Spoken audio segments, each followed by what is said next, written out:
The government says autism is showing up in children more than before. 1 in 50 school children has a form of autism. Asthma rates rising dramatically over the past decade. More than 1 in 7 children in the U.S. receiving a diagnosis of ADHD. Numbers from the CDC have steadily increased in the past decade. In the last 30 years, obesity rates for kids have tripled. Frightening to parents to hear those dramatic numbers. It may reduce the life expectancy of this generation of children and diminish their quality of life. Our kids are sick. They're screaming out. They want help. He still didn't have a single word. He was drooling. He was rubbing his head against the carpet. He was pushing himself into walls. His eyes swelled shut. He was covered with hives from head to foot. Probably around 14, 15 months, all that language disappeared. From all that I can see, it looks like we've got a child here with pervasive developmental delay. Noah, you keep holding your stomach. Does your side hurt? Having a child with autism, it's not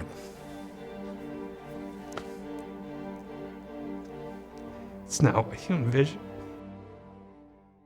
Unfortunately today, too many of our children, by analogy, function as canaries in the coal mine. They are teaching us that something is deeply out of order, deeply imbalanced, deeply in need of understanding, and largely lacking in therapy. I think the first step to transforming this problem is to understand it. And we have not done a great job at that in healthcare.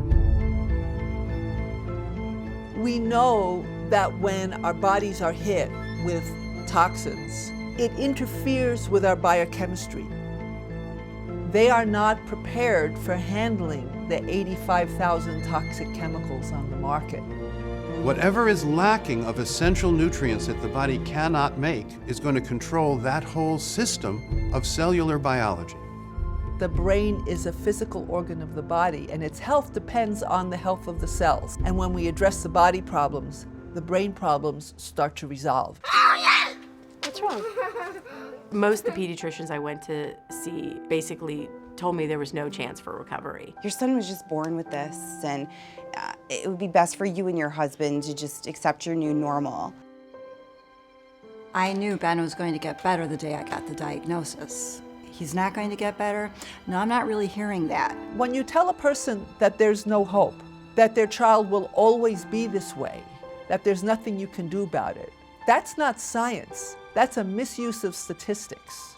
The doctors said, no, your boy will have autism for a very long time, but my mother didn't give up. She kept on thinking of ways to try and get rid of autism. There's an abundance of intriguing individual cases, or what we call anecdotes. They cry out to be better studied and documented. So to think that just a few short years ago, he had to be in a room with an air purifier plugged in to his nebulizer, flash forward to now, and he loves to hike and he loves to be outside. He couldn't do that a couple years ago. People say kids can't recover.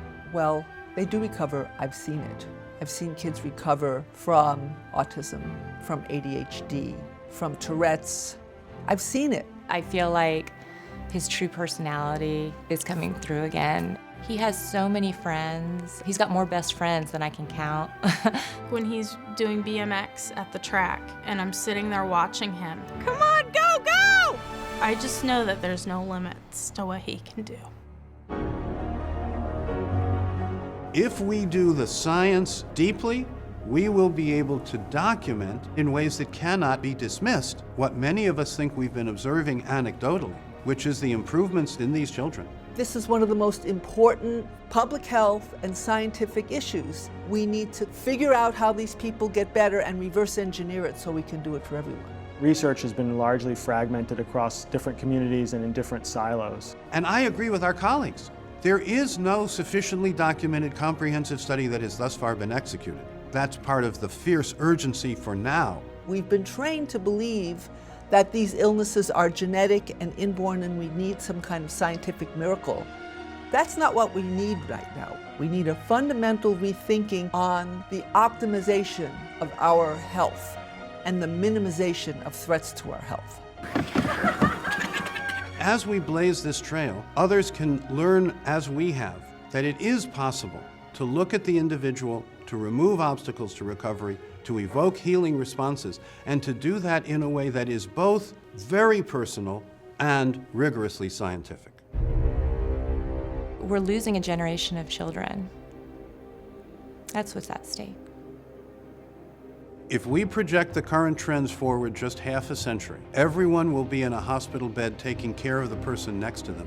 We cannot continue on the current trajectory, and yet it shows no signs of abating. Clearly there's something going on and there's something wrong when I can walk into a room of 20 kids and I know beyond a shadow of a doubt that there's at least one EpiPen in that room. The economic cost is astronomical to our society, and the societal costs alone are tremendous. Something is hurting our children, and pretty soon it's going to be 1 and 2. And then what? Then are we going to look at the issue? The time is now for the scientific community to take recovery, environment, and nutrition seriously. Our future depends on it. We need to start talking about our children's health.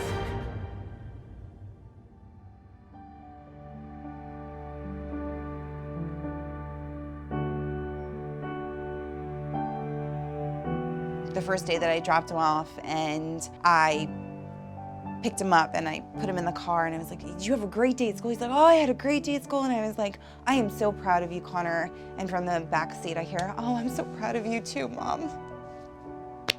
I'm like, no, I'm proud of you. And no, I'm proud of you. I won. And I'm here. The reason why I'm doing this is I'm here to tell other parents, like, you can win too.